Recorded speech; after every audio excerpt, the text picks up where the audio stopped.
joy one morning to be making a peanut butter and jelly sandwich before school for my son's lunch and have him be like, hey, have you seen this trailer?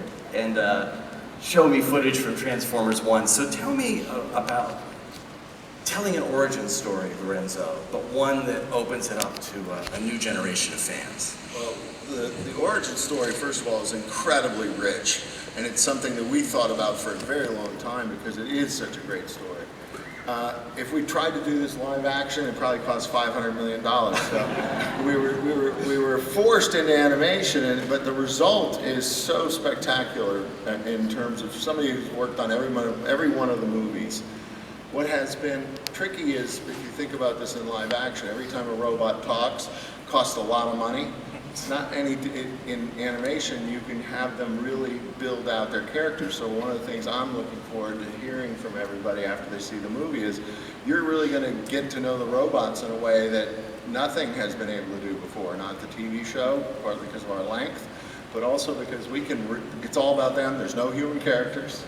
And Josh, let's hear it for no humans.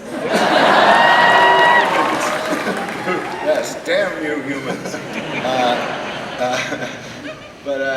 And Josh brought out the heart in it, and so it's in many ways a similar experience to a Transformer movie that you're used to, and in a way it's completely different.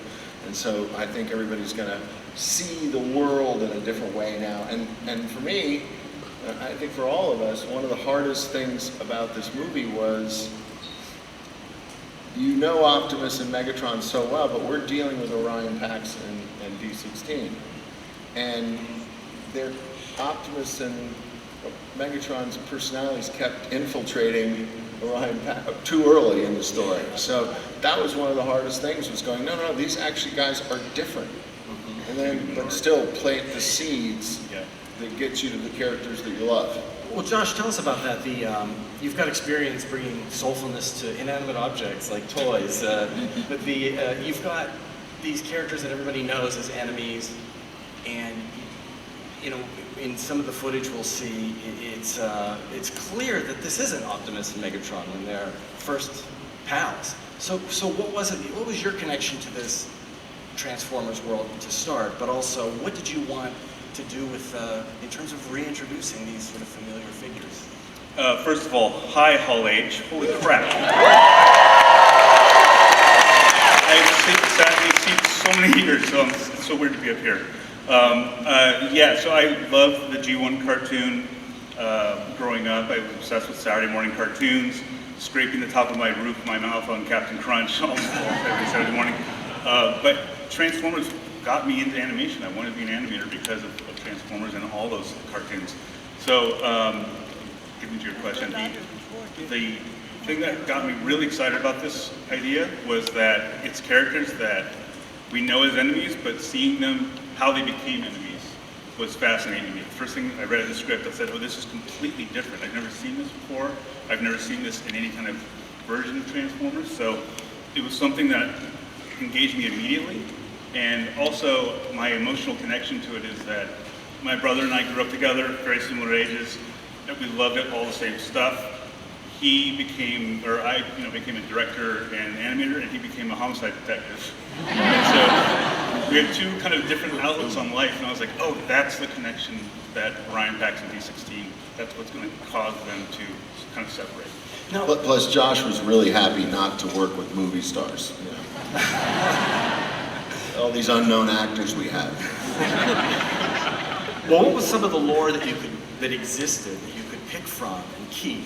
And what did you want to do that was entirely different? Because I think that's one of the things I was trying to get at with handing it off to another generation is, when you have kids, your version of what play is isn't necessarily theirs, and you kind of got to roll with them. It's like improv. You got to say yes to what their imagination is telling. Well, Hasbro gave me the Bible of Transformers at the very beginning, and I was like, oh my, I had no idea. It's like this Tolkien-like history of Transformers, and so there's so much to play with. There's a huge sandbox of Transformers and all the different movies and cartoons and comic books. So I really wanted the feeling of what it was like to play with the toys as a kid, and that feeling of nostalgia and the joy I had trying to make these things work. And a lot of that got out in the movie.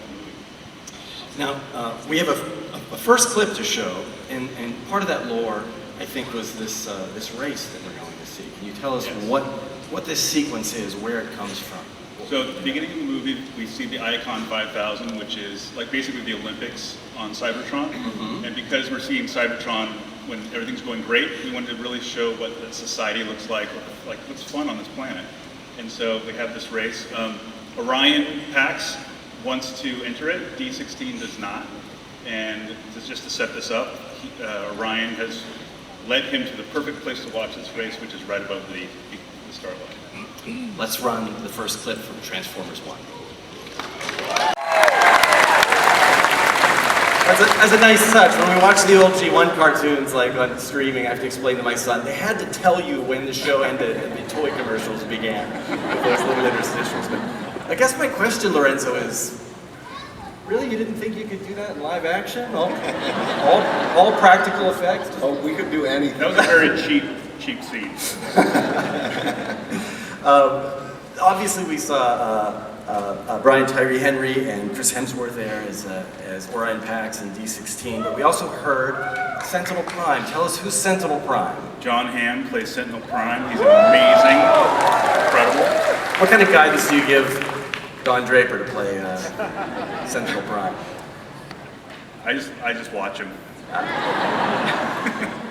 No, he's fantastic. I also heard Scarlett Johansson as Alita, and she sends her best wishes. She wishes she could be here today, but she's on the other side of the world being chased by dinosaurs. She's on vacation, she's not shooting. No. Let's bring out three of the actors who are here. Please welcome Keegan-Michael Key, who plays B127.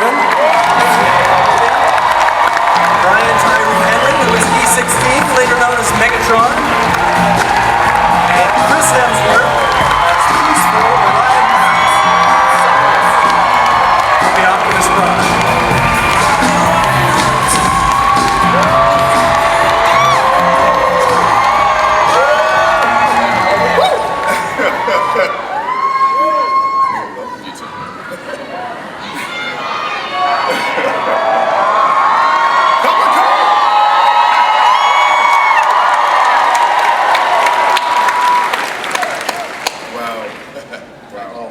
So this is the Church of Geekdom. It's time to testify. What is your connection to the Transformers? Who has a good Transformers origin story of their own?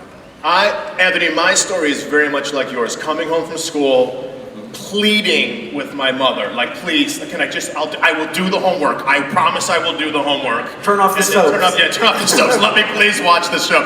And I absolutely love watching the show. I'm sorry, I gotta get this out of the way because this has been in my head for the last couple of days.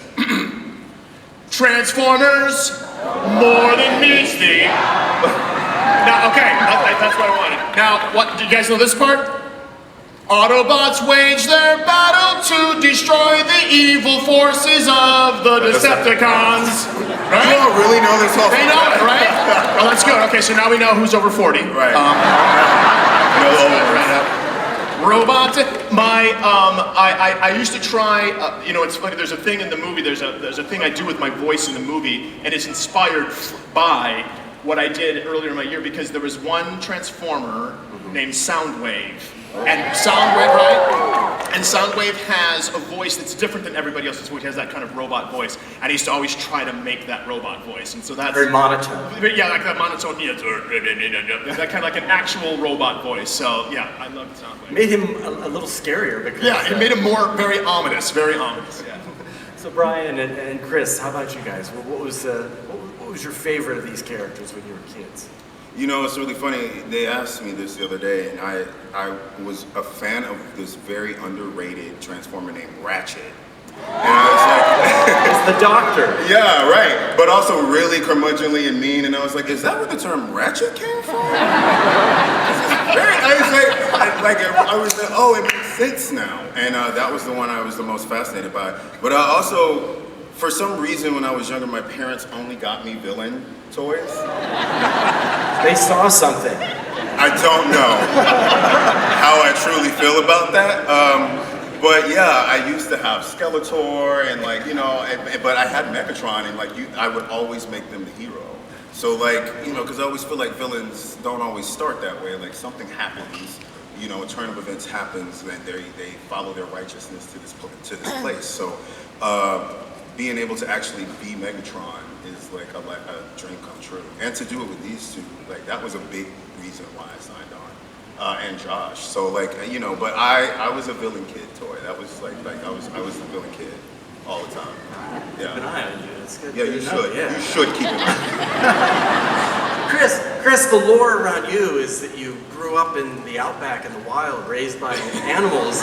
Yeah, you were really surprised when I said we have toys in Australia. Not just weapons and dangerous animals. I had a few of the action figures and the robots and so on as a kid, and like most of us, I think, who have some sort of attachment or history to the Transformers, had played with them and recreated and created stories and little adventures in the backyard, and did our best to pull them apart and then try and reassemble them, which is quite challenging. We had Very hard. We had a task with that the other day. We all failed, actually. We couldn't reassemble any of them.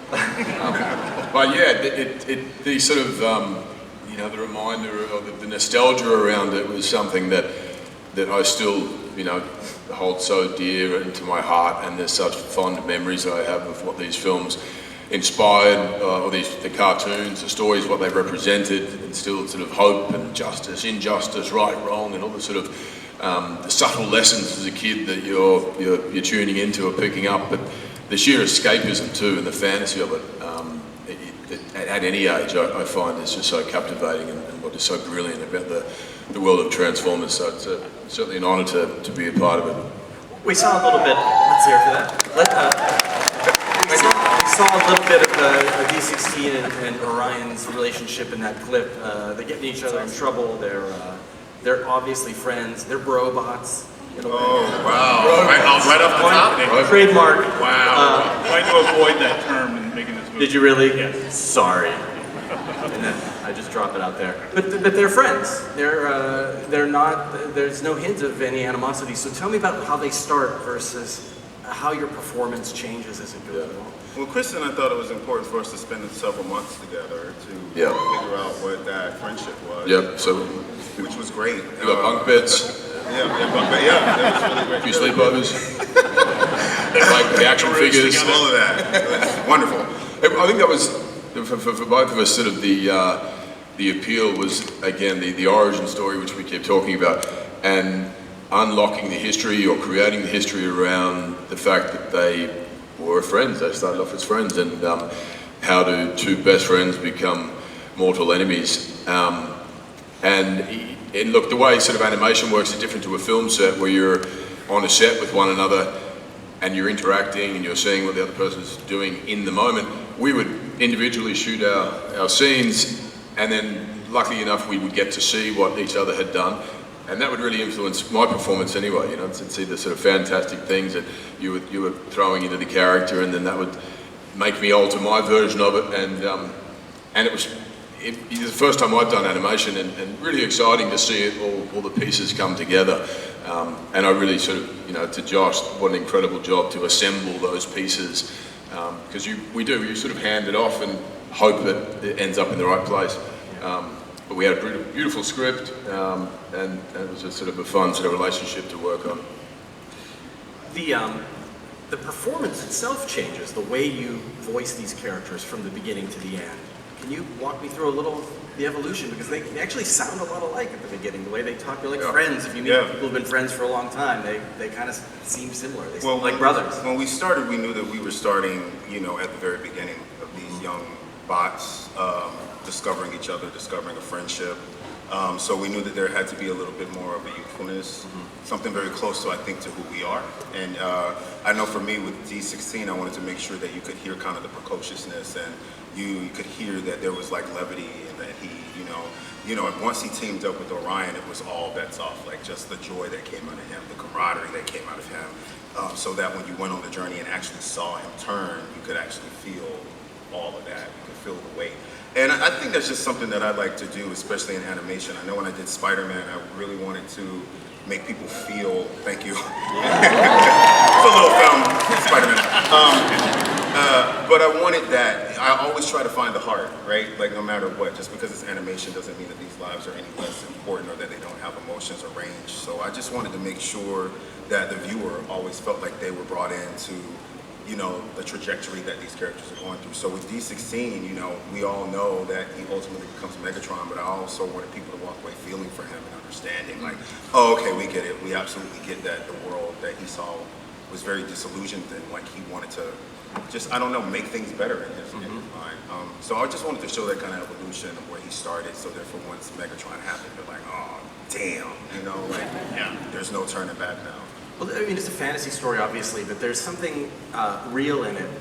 And I was talking about this with my son, is that notion of even little kids know, sometimes you're friends with somebody and something happens, somebody steps on the other person's toes, and you can't get along, and suddenly you stop being friends. It's one of the worst heartbreaks. It's a real thing, right? Yeah, I think the like losing a friend is one of the worst heartbreaks. So it's like, it's different from losing a lover. Like, you know, at least with a lover, we signed on for this commitment of, you know, something a little bit deep. But a friendship is like it's absolute family. Like, and so when you lose a friend, which I'm sure all of us in here have had that happen to us, where our friend, we outgrew each other or they could no longer go on this path with us, it resonates now. Like, you still feel it now. Like, I think about the friends that I lost when I was like in the 3rd grade, and it still is like, oh man, like where, I hope none of them are here, by the way.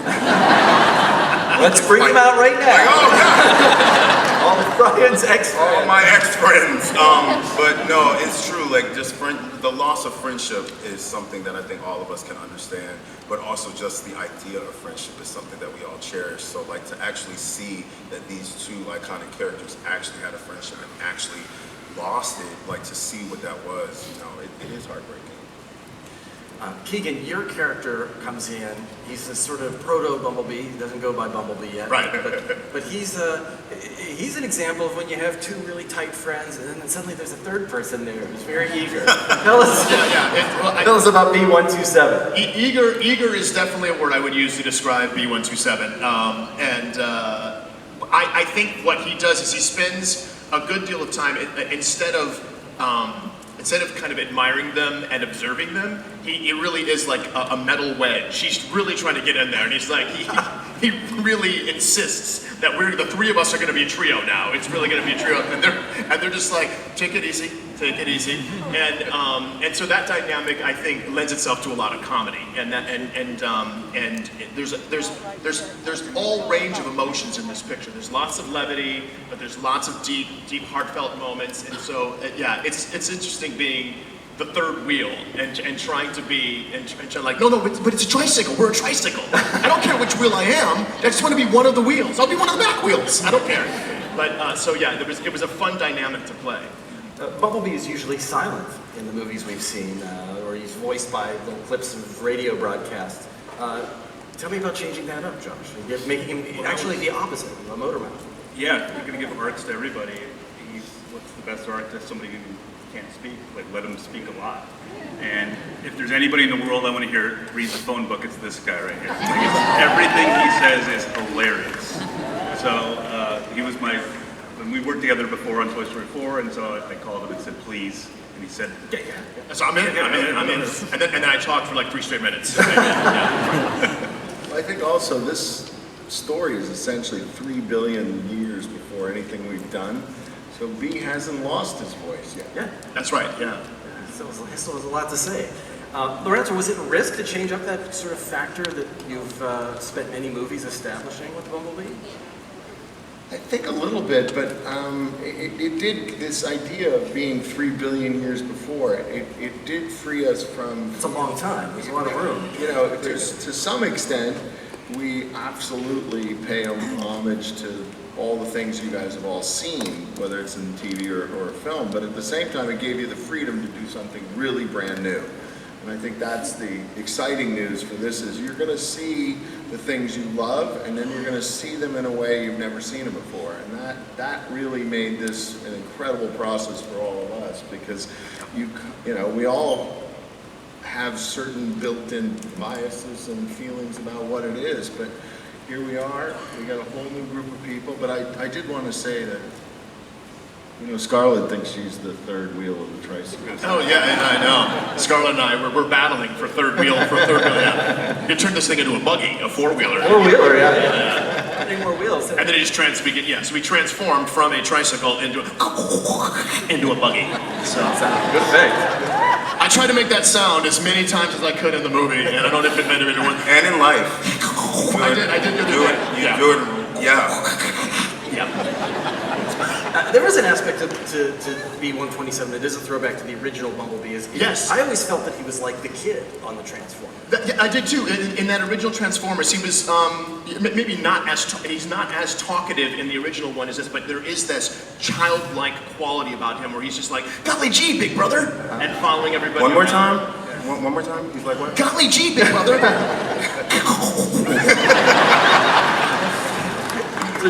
Another change to the story. You guys have noticed. What is it? Roll out. That's what you said, right? I hope Okay, so. just want to make sure.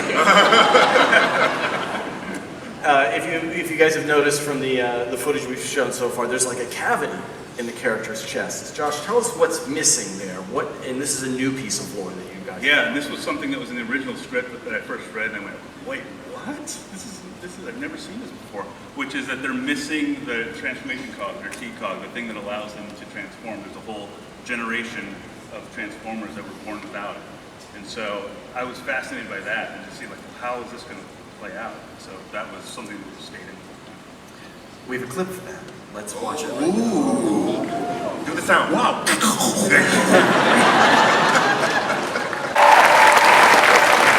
We've got a very important character and a very important actor to talk about, but before that, let you guys in on a little secret. I don't know if you've noticed, but Keegan is kind of into the Transformers. What have you done? And you're doing the voice of the little interstitials. Yeah, the interstitials, yeah. How did that happen?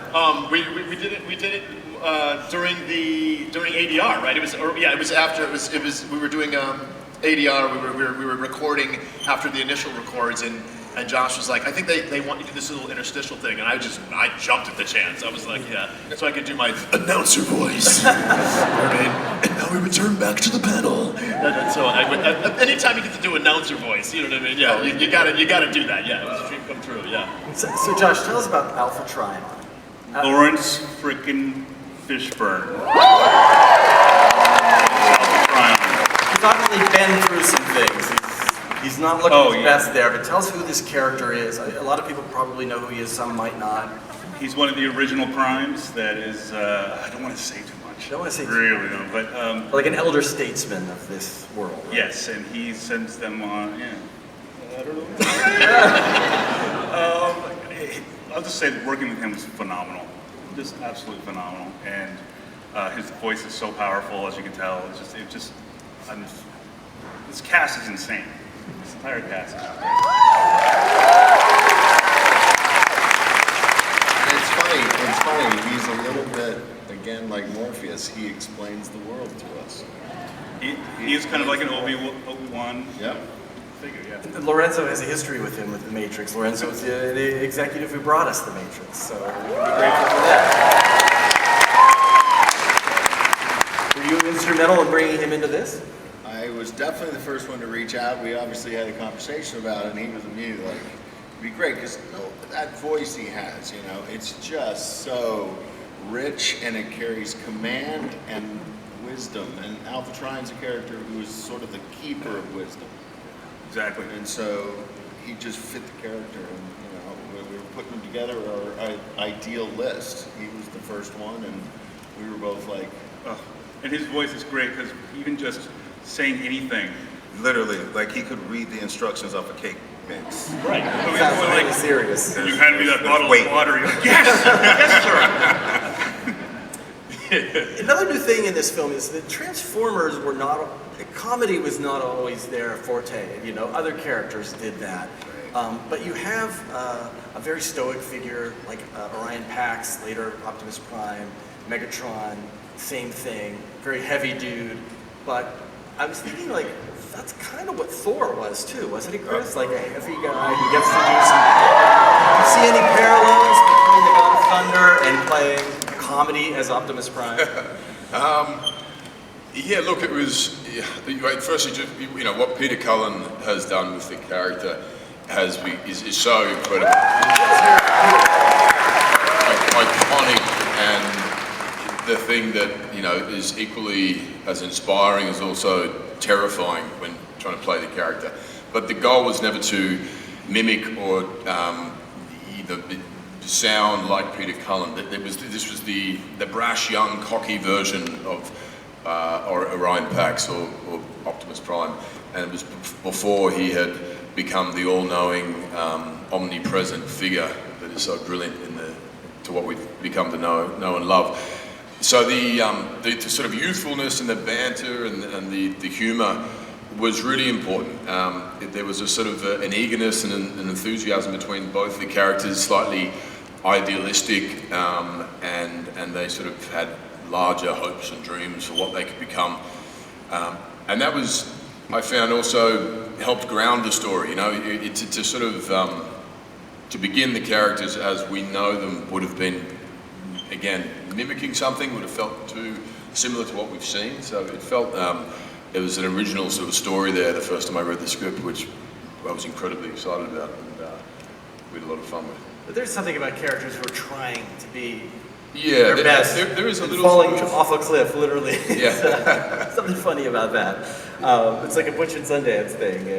Yeah. Brian, what did you think about that? Like the heaviness of D16, even if he's not as heavy as Megatron later, there's something about him that's trying to be real. Yeah, I mean, like, that's what I love. I'm a huge fan of origin stories. I'm a huge fan of discovering why they are the way they are.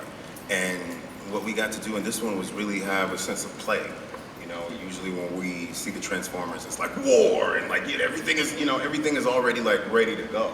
And with this one, you get to see them discover all these different parts about themselves. They get to play, they get to laugh, they make jokes, they punch each other in the face, they do all these different things that I feel like, young people do. Not punching each other in the face. Punching button, especially. Kinda. It is funny when it's recorded. We wanted to bring that, and Josh let us really find that and play with that and really, discover what this origin of friendship really is. And it really kind of mimics who we are with each other. Like, we are absolute idiots. Mortal enemies. We are absolute mortal enemies. We started as friends. But it's true. It mimics who we are. And Josh allowed us to bring those parts of ourselves into the booth and to put them in these characters. And that's what you get. Also, I knew if you fell in love with them as a friend, if the audience falls in love with them, it's going to be heartbreaking when they finally break up. And that to me, I was like, oh, that's fascinating. And you fall for people who make you laugh. Yeah, it's true. They're fun to be around, as B127 feels too. Okay. So we have one more clip, and Josh, you want to set this up? This is again a heavy moment that still gets some laughs out of it. It's the High Guard. We're meeting some fan favorites here, and this clip, just to say, is we've cut out some spoilers, so it bounces around a little bit, but you get the idea. And I don't want to say anything more. Let's watch it. Let's watch the clip of the High Guard. The secret's out. Tell us about the voice of Starscream. You guys know who that was? Steve Buscemi is the voice of Starscream, which is, First choice. First choice. We call him up and he says yes, and then we go to record him. And I said, do you know a lot about Transformers? And he, oh yeah, I know what they are. Really quiet. And then I say, all right, let's go ahead. And he goes, ah! And I was like, wow, this is amazing. So I'm a huge Big Lebowski fan, so this is a dream come true. Very good. We're going to open it up now for audience questions. Those who ask questions will you all got a poster when you came in, correct? That was the plan. You're supposed to have a poster, but if you ask a question, you get a different poster, and it's autographed. So that's a little extra, so it better be good. That's all we're saying. But look at those hands go up. Yeah. Let's hear your question. Go for it. Hi guys, my name is Sam. My question is for the panel. If tomorrow morning you woke up as a Transformer after the initial shock, what would you transform into first? Do you really think Keegan would be shocked? That he hasn't done it already. I do have the sound, yeah. It's interesting. You know what? I would love it if I transformed into a boat. Yeah. Like a boat, yeah. It's just like a speedboat. I've never seen a transformer boat. I don't think so. I would want to transform into a boat. Yeah, that would be mine. Good. Yes, maybe you're on the sea, I'll go to the sky in something with wings. You really want to fly. You can join me, come on. Okay, but tell him the other thing you said. Wings and what else would be on the Transformer? I can't remember. The roller skates? Oh, roller skates. Roller skates, yeah. He is obsessed Wings and then roller skates. wings and Just roller for an skates. easy landing, you know? What would I transform into? I don't know, something practical, like an ice cream maker. I like ice cream. Have ice cream whenever you want. And everyone makes friends with people who bring ice cream. So That's very good. Oh, the popcorn Very good. machine. It is very practical. That's very pragmatic, Brian. Yeah. pragmatic. Joe That's Bot. Yeah. How about you, Josh? I would be a triple changer and I'd turn into these three guys right here. Triple changer. neat. The check's not gonna clear. Lorenzo, do you have one? Yeah, I think I would turn into a Porsche. Stylish. When you get to drive one of those things, let me tell you, it changed your life. What is that? Let's hear the next question, please. Hello, everybody. For Chris Hemsworth, my question is, when training for voice acting and not live action, how do you change and maintain your training regime when preparing for your role as a voice actor? I want to know this so badly. How do I change my physical training or vocal training? So, Physical and vocal. I didn't really change my physical training. I had a vocal coach, and it's kind of what I was saying before. It was about being true to what the character was on the page, and then we did play. Josh and I discussed play with the sort of the cadence and the rhythm that Peter Cullen has done so well toward the end of the film, as we see Orion Pax become Optimus Prime. But it's kind of like going to the gym for your mouth, you know, especially as an Australian. Can you show me that exercise, the mouth exercise? There we go. You all are welcome. Let's hear another question. Hey everyone, my name's Luke. What's up, Chris? Nice to What's see you up? again. What's up? Good to see you again, mate. All right. My question is for the panel. Is it possible we'll see a cameo from Unicron or Primus? Spoiler question. Can we spoil that? Can we say it? Can we? Yeah, it's not working. It's not working. Not working. I don't know. They just shorted Good question, though. Good question. Very good question. Let's hear the next one. That's subtle. Hi, my name is Nate. Brian, I love all your other roles, and my favorite has to be Lemon in Bullet Train. But how do you like being a Transformer? It's a dream come true. A truly. diesel. A diesel. Okay, calm down. I don't think Megatron's a diesel, first of all. But yeah, it's a dream come true. I think with every part that I've been able to play, it's been like a dream come true. I'm still pinching myself that I'm even up here. I'm usually out there with you all, and this is like a gift of a lifetime. And so, thank you. That means a lot. Thank you so much. Take our last question here. Go right ahead.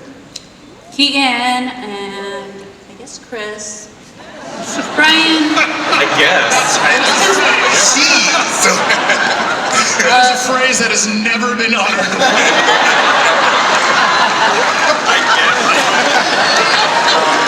Nobody's ever said. I feel great right now. That is historic. That's amazing. Since we're here at San Diego Comic-Con, what do you think would be the optimal vehicle or object to navigate through and be deceptive? undercover then, I guess. Yeah, undercover, yeah. I mean, I guess a subway car, but there is no subway system here. But, gosh, that is... Definitely roller skates and wings. You and roller skates and wings? I was gonna say. But besides that, If you really wanted to blend in, you'd be one of those light-up carts that people ride around. Oh, there, yeah. I want to. What are those little? You mean I'm just thinking about those little. You know those little carts that go around the streets that serve food. You know, Oh, yeah. yeah. If I was limber enough, I'd just get one of those guys, and then you could just deliver me to each building that I needed to go to. I was gonna say like a lime. Thank you for taking the bait. Brian, I guess. We're running short on time, but I can't resist letting this young man ask a question. Go I ahead. have 7. 7 questions? The Comic-Con people are going to give you the look, because there are other panels. They better not. You want to hear all Let's hear it, let's hear it. Come on, man. Let's hear it. Hear it. Hello. This question for everyone. What is your favorite Transformer? Favorite Transformer. All right. I said Soundwave, so I've got mine out. That's mine. Yep. Definitely Ratchet. I'm sticking by that. It's a way of life at this point. And Chris, I guess. I really like Bumblebee. I like Bumblebee. I do. Yeah, especially like what you've done with him too. You've given him greater sense of fun and enthusiasm. I like the description of he's a enthusiastic kid. That's great. Thank you. I'm saying thank you like I created the character. Just like you. I guess Bumblebee, actually. I guess. How about you, Lorenzo? You've lived with these characters for a long time. You know, and you switch allegiance each time. That's the hard part. You know, you always love Bumblebee because he's so lovable. And then Mirage came in the last live action, and God, he's funny, but it's hard not to be pro Optimus Prime. Classic. It's not hard to be anti-Optimus Prime either. You'll see. Because you guys just watch. Watch the movie. All right. So we have one last thing we're going to do here. You all will get something to take away with the posters. The questioners get their special autographed posters, but we have a special prize that we're going to raffle off. It's a one-of-a-kind prop. It's probably the key artifact in Transformers lore. Let's see it. Who knows what this is? Just shout it out. Well, it's on the screen now. Matrix of Leadership. Oh, there it is. Yeah. Giveaway. There it is. It is autographed by our lovely cast up here, and we are going to now throw up a number generator. Those tickets you got coming in, look at those now, and if your number comes up, do not rush the stage.